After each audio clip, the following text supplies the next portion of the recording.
Number 1. Your sitting distance from the dashboard. The distance that you are from the dashboard should be positioned such that the knees are slightly bent even when depressing the brakes fully, because in event of a frontal collision, bended knees would cushion the impact, thus saving your legs. If you are seated too far back, your knees would lock up when you do an e-brake. In the event of a frontal collision, your joints will get all the impact and they would have a very high chance of breaking. Number 2. The inclination of your seat would determine how far your body would be from the steering wheel, and that would affect your arm position. If your elbows are locked, your arms would literally be limited when you try to avoid an accident.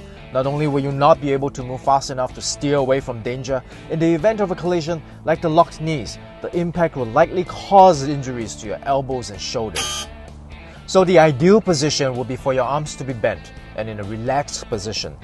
You will be able to steer freely and your arms would not obstruct each other when you try to do an evasive maneuver.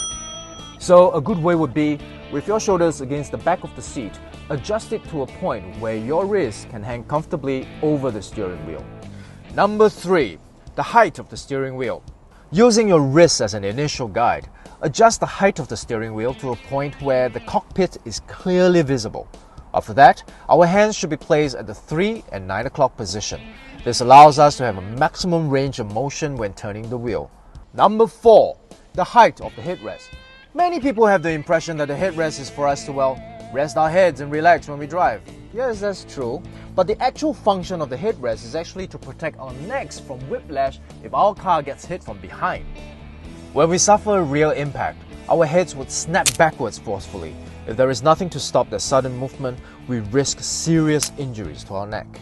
So the way to set it will be to adjust the height of your headrest until it is in line with the top of your head. In that way, it will deploy and cushion your head in the event of a rear collision.